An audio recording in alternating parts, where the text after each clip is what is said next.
Voici l'histoire d'Hansel et Gretel, racontée par mondespetits.fr. À l'orée d'une grande forêt vivait un pauvre bûcheron, sa femme et ses 2 enfants. Le garçon s'appelait Hansel et la fille Gretel. La famille ne mangeait guère. Une année que la famine régnait dans le pays et que le pain lui-même vint à manquer. Le bûcheron ruminait des idées noires une nuit dans son lit. Il dit à sa femme : « Qu'allons-nous devenir ? Comment nourrir nos pauvres enfants quand nous n'avons plus rien pour nous-mêmes ? » « Eh bien, mon homme, sais-tu ce que nous allons faire ? Dès l'aube, nous conduirons les enfants au plus profond de la forêt. Nous leur allumerons un feu, nous leur donnerons à chacun un petit morceau de pain, et puis nous irons à notre travail et nous les laisserons seuls. Ils ne trouveront pas leur chemin, et nous en serons débarrassés. » Non, femme, je ne ferai pas cela. Comment pourrais-je me résoudre à laisser nos enfants tout seuls dans la forêt ? Les bêtes sauvages ne tarderaient pas à les dévorer. « Oh, fou ! Tu préfères donc que nous mourions de faim tous les 4 ? Alors il ne te reste plus qu'à raboter les planches de nos cercueils. » Elle n'eut de cesse qu'il accepta ce qu'elle proposait. « Mais j'ai quand même pitié de ces pauvres enfants, » dit le bûcheron.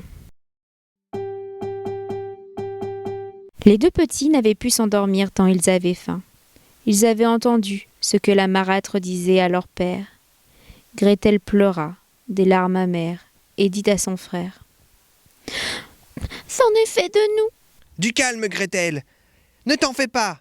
Je trouverai un moyen de nous en tirer. Dit Hansel. Quand les parents furent endormis, il se leva, enfila ses habits, ouvrit la chatière et se glissa dehors. La lune brillait dans le ciel, et les graviers blancs devant la maison étincelaient comme des diamants. Hansel se pencha et en mit dans ses poches autant qu'il put. Puis il rentra dans la maison et dit à Gretel : « Aie confiance, chère petite sœur, et dors tranquille. Dieu ne nous abandonnera pas. » Et lui-même se coucha. Quand vint le jour, avant même que le soleil ne se levât, la femme réveilla les 2 enfants. « Debout, paresseux ! Nous allons dans la forêt pour y chercher du bois. » Elle leur donna un morceau de pain à chacun et dit : « Voici pour le repas du midi. Ne mangez pas tout avant, car vous n'aurez rien d'autre. » Comme les 2 poches de Hansel étaient pleines de cailloux, Gretel mit le pain dans son tablier. Puis ils se mirent tous en route pour la forêt. Au bout de quelque temps, Hansel s'arrêta et regarda en direction de la maison. Et sans cesse, il répétait ce geste. Le père dit : « Que regardes-tu, Hansel ? Et pourquoi restes-tu toujours en arrière ? Fais attention à toi, et n'oublie pas de marcher. » « Ah, père, je regarde mon petit chat blanc qui est perché là-haut, sur le toit, et je lui dis au revoir. » La femme dit : « Fou que tu es ! Ce n'est pas le chaton, c'est le reflet du soleil sur la cheminée. » Hansel, en réalité, n'avait pas vu le chat. Mais à chaque arrêt, il prenait un petit caillou blanc dans sa poche et le jetait sur le chemin. Quand ils furent arrivés au milieu de la forêt, le père dit : « Maintenant, les enfants, ramassez du bois. Je vais allumer un feu pour que vous n'ayez pas froid. » Hansel et Gretel amassèrent des brindilles au sommet d'une petite colline. Quand on eut mis le feu et qu'il eut bien pris, la femme dit : « Couchez-vous auprès de lui, les enfants, et reposez-vous. Nous allons abattre du bois.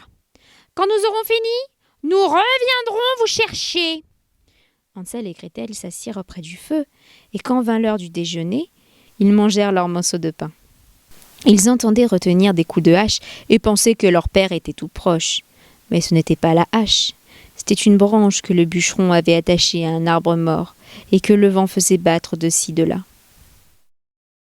Comme ils étaient assis là depuis des heures, les yeux finirent par leur tomber de fatigue et ils s'endormirent. Quand ils se réveillèrent, il faisait noir.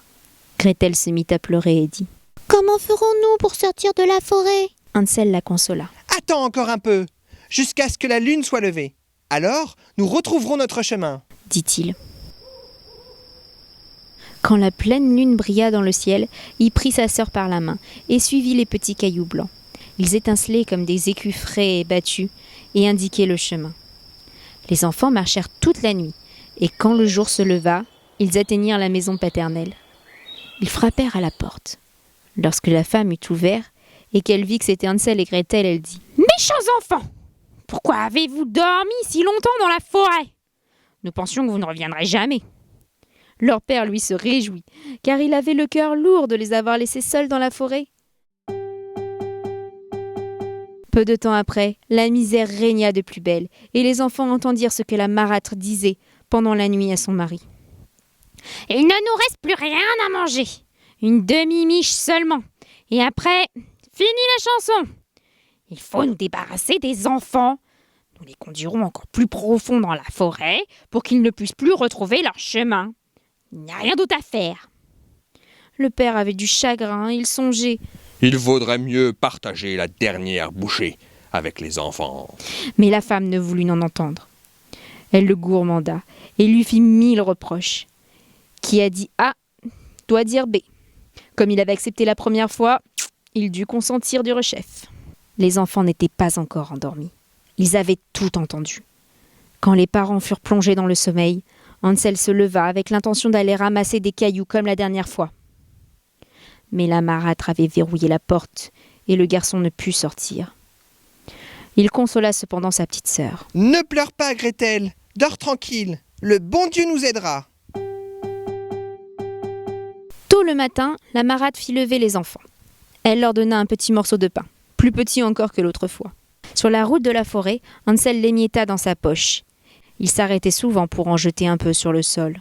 « Hansel, qu'as-tu à t'arrêter et à regarder autour de toi?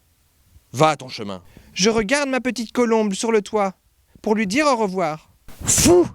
dit la femme. « Ce n'est pas la colombe, c'est le soleil qui se joue sur la cheminée. » Hansel cependant continuait à semer les miettes de pain le long du chemin. La marâtre conduisait les enfants au fond de la forêt, plus loin qu'ils n'étaient jamais allés. On y fit un grand feu et la femme dit « Bon, restez là les enfants.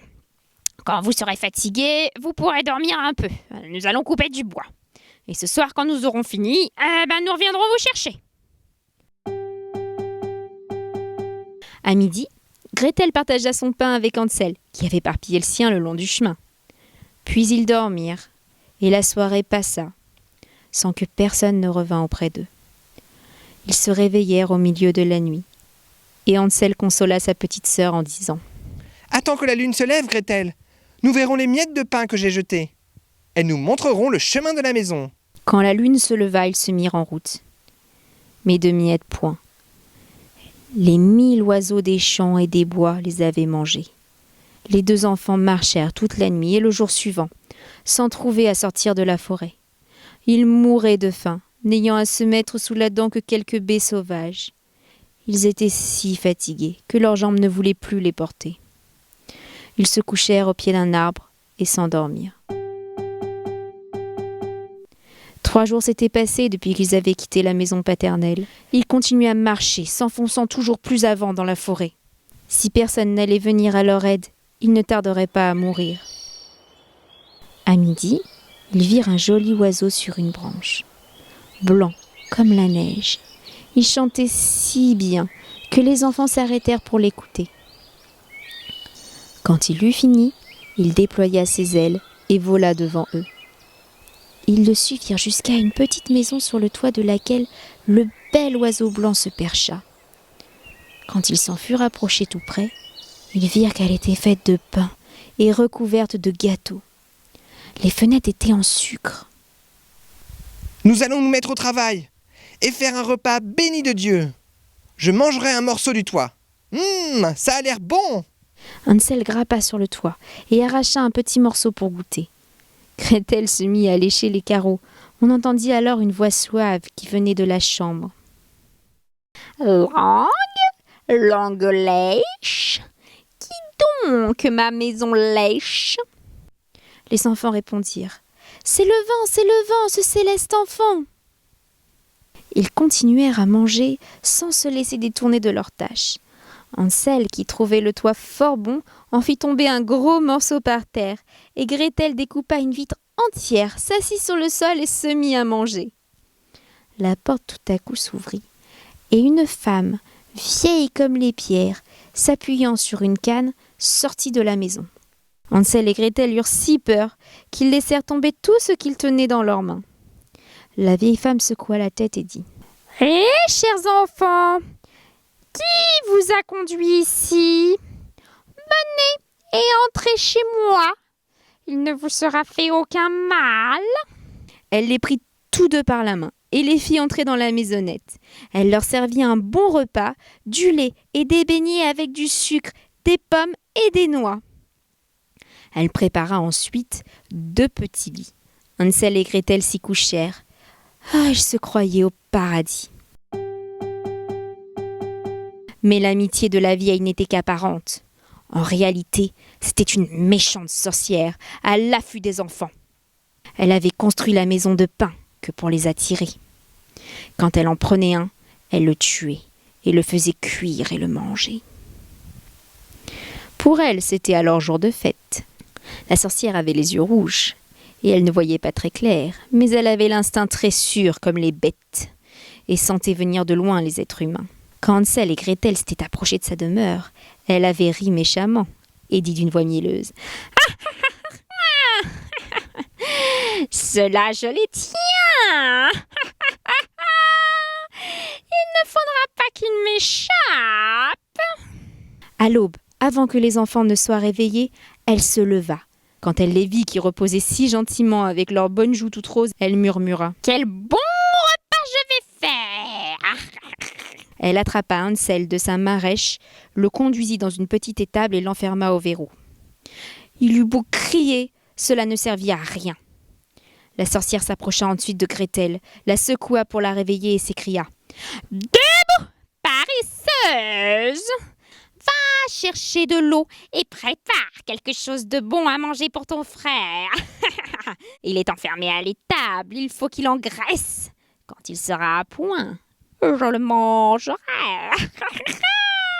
Gretel se mit à pleurer, mais cela ne servit à rien. Elle fut obligée de faire ce que lui demandait l'ogresse. On prépara pour le pauvre Hansel les plats les plus délicats. Gretel, elle, n'eut droit qu'à des carapaces de crabes. Tous les matins, la vieille se glissait jusqu'à l'écurie et disait « Hansel, tends tes doigts, que je vois si tu es assez gras. » Mais Hansel tendait un petit bout d'os, et la sorcière, qui avait de mauvais yeux, ne s'en rendait pas compte. Elle croyait que c'était le doigt de Hansel, et s'étonnait qu'il n'engraissât point. Quand 4 semaines furent passées, et que l'enfant était toujours aussi maigre, elle perdit patience et décida de ne pas attendre plus longtemps. « Oh là, Gretel, dépêche-toi d'apporter de l'eau. Que Hansel soit gras ou maigre, c'est demain que je le mangerai et que je le tuerai. » Oh, comme elle pleurait, la pauvre petite, en charriant ses seaux d'eau, comme les larmes coulaient le long de ses joues. « Mon Dieu, aide-nous !» s'écria-t-elle. « Si seulement les bêtes de la forêt nous avaient dévorés, au moins serions-nous morts ensemble. » « Cesse de te lamenter, » dit la vieille. « Ça ne servira à rien. » De bon matin, Gretel fut chargée de remplir la grande marmite d'eau et d'allumer le feu. « Nous allons déjà préparer la pâte. J'ai déjà fait chauffer le four et préparé ce qu'il faut. » Elle poussa la pauvre Gretel vers le four d'où sortaient de grandes flammes. « Faufile-toi là-dedans et vois s'il est assez chaud pour la cuisson. » Elle avait l'intention de fermer le four quand la petite y serait pour la faire rôtir. Elle voulait la manger, elle aussi. Mais Gretel devina son projet et dit « Je ne sais pas comment faire. Comment rentre-t-on dans le four ? » « Ah, petit oie! L'ouverture est assez grande, vois, je pourrais y rentrer moi-même. » Elle y passa la tête. Alors Gretel la poussa vivement dans le four et claqua la porte et mit le verrou. La sorcière se mit à hurler épouvantablement, mais Gretel s'en alla et cette épouvantable sorcière n'eut qu'à rôtir. Gretel, elle courut aussi vite qu'elle le pouvait chez Hansel. Elle ouvrit la petite étable et dit « Hansel, nous sommes libres, la vieille sorcière est morte !» Hansel bondit hors de sa prison aussi rapide qu'un oiseau dont on venait d'ouvrir la cage. Comme ils étaient heureux! Comme ils se prirent par le cou, dansèrent et s'embrassèrent. N'ayant plus rien à craindre, ils pénétrèrent dans la maison de la sorcière. Dans tous les coins, il y avait des caisses pleines de perles et de diamants. Oh, c'est encore mieux que mes petits cailloux. Gretel ajouta Moi aussi, je veux en apporter à la maison. Et elle en mit tant qu'elle put dans son tablier. Maintenant, il nous faut partir, si nous voulons fuir cette forêt ensorcelée. Au bout de quelques heures, ils arrivèrent sur le bord d'une grande rivière. Nous ne pourrons pas la traverser. Je ne vois ni passerelle, ni pont. On n'y voit aucune barque non plus. Oh, mais voici un petit canard blanc. Si je lui demandais, il nous aiderait à traverser. Petit canard, nous sommes Hansel et Gretel. Il n'y a ni barque, ni gué, ni pont. Fais-nous passer avant qu'il soit tard. Le petit canard s'approcha et Hansel se mit à califourchon sur son dos. Il demanda à sa sœur de prendre place à côté de lui. Non, ce serait trop lourd pour le canard. Bon, nous traverserons l'un après l'autre. La bonne petite bête les mena ainsi à bon port. Quand ils eurent donc passé l'eau sans dommage, ils s'aperçurent au bout de quelque temps que la forêt leur devenait de plus en plus familière. Finalement, ils virent au loin la maison de leur père. Ils se mirent à courir, se ruèrent dans la chambre de leurs parents et sautèrent au cou de leur père. L'homme n'avait plus une seule minute de bonheur depuis qu'il avait abandonné ses enfants dans la forêt. Sa femme était morte. Gretel secoua son tablier et les perles et les diamants roulèrent à travers la chambre. Hansel en sortit d'autres de sa poche, par poignées. C'en était fini des soucis. Ils vécurent heureux, tous ensemble. Ainsi se termine l'histoire d'Hansel et Gretel. Tu as aimé cette vidéo ? Retrouve-moi vite sur le site mondedespetits.fr. Plein d'autres surprises t'attendent.